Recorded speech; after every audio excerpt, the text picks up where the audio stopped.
Donald Trump has threatened to slap 25% tariffs on all steel and aluminum imports despite UK ministers predicting Britain would avoid a trade clash with the US president.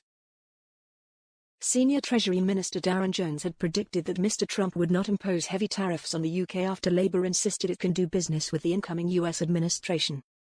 When asked if the UK had a plan to deal with potential trade tariffs from the incoming Trump government, he said, "I don't think we're going to be in that scenario."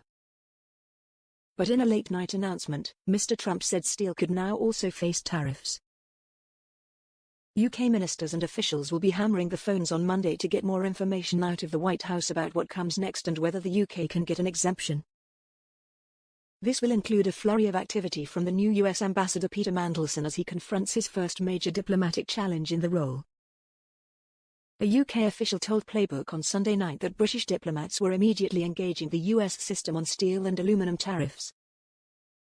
Speaking to reporters on Air Force One, Mr. Trump said, "We'll also be announcing steel tariffs on Monday. Everybody, steel. Any steel coming into the United States will have 25% tariffs, aluminum too." About 1/10 of the UK's total steel exports were sent to America in 2024. But the industry is already in long-term decline in the UK and this could be the start of more tariffs on different products entering the US. It is in the best interests of both the UK and US that the two countries carry on with their balanced trade, a minister has said in response to Mr. Trump's threat to impose tariffs on steel and aluminium imports. Dame Angela Eagle told Sky News, "We have a very balanced trading relationship with the US, I think £300 billion worth of trade between our countries. And I think it's in the best interests of both of us, as long-standing allies and neighbors, that we carry on with that balanced trade.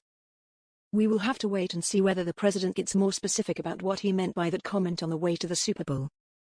Westminster will be watching to see whether Sir Keir follows in China's footsteps by retaliating. The communist nation's tit-for-tat import taxes on some American goods came into effect on Monday. Beijing announced the plan on the 4th of February, minutes after new U.S. levies of 10% on all Chinese products came into effect.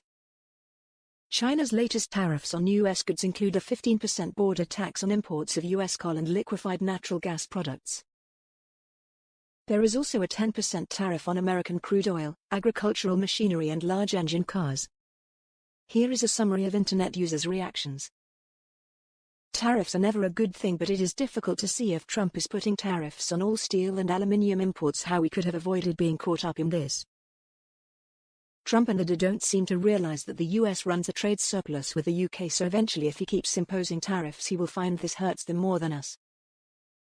I'm not sure what we buy as consumers from the US, McDonald's are franchises, but if you do know anything just stop buying it, every little helps.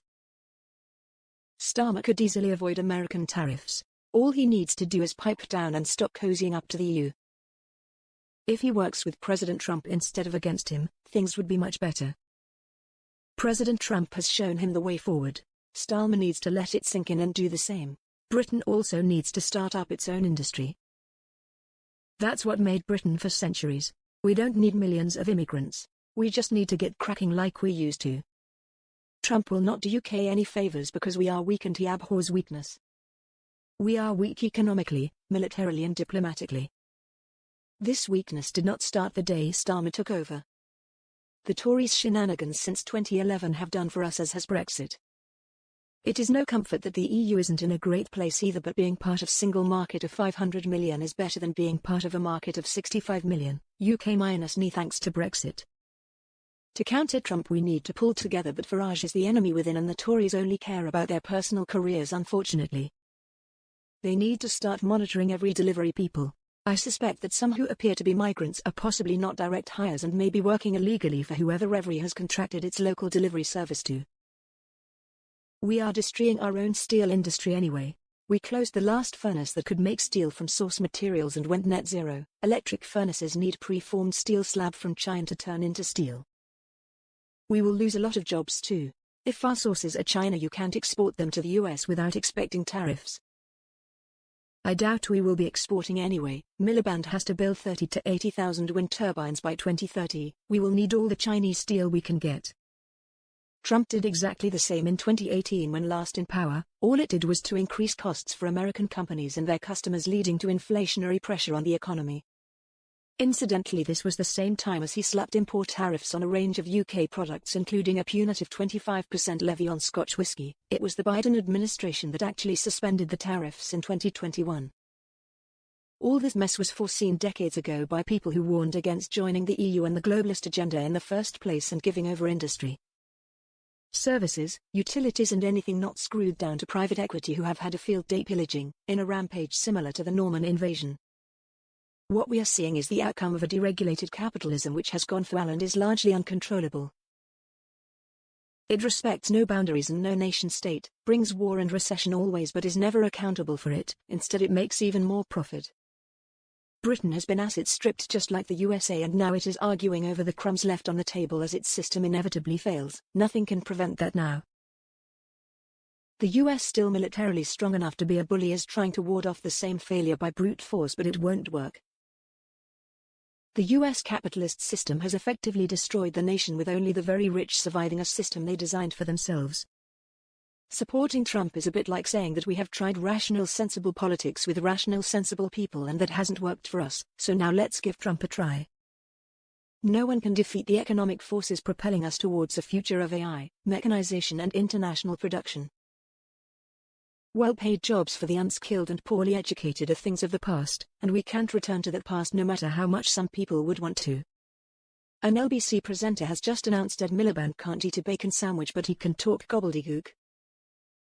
Amusing though this seems, Miliband and his party hold the highest offices in the land, which have a serious impact on everyone's lives and is also far-reaching around the globe. Why are these ministers not vetted for their academic qualifications, professional experience, their practical and political aptitudes and their personal communication skills before being offered a post? Many other jobs require close scrutiny of the application, which includes a CV and rigorous psychometric testing. Here it seems to be I want the job, some ideology, mumblings of a desire to help the community and a few handshakes and money passing between hands.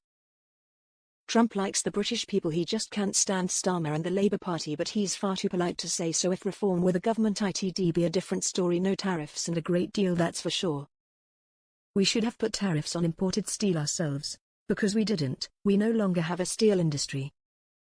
The same is true of cars, shipbuilding, trains, textiles and many other areas of manufacturing. Britain is now a larger version of Detroit, stripped bare of jobs while those that exist are given to immigrants. No wonder we are broke. Telegraph, online harms laws could be revised to avoid Trump tariffs. As I predicted the day Musk was appointed, he wants to neuter the UK's Online Safety Act, because its requirement for social media platforms to moderate or delete hate speech, incitement to violence and disinformation or face large fines damages X's business model. And now he's got Trump in thrall to him, he's got someone in power to do his dirty work. Starmer needs to get closer to the USA, not the EU, whose economy is stagnant.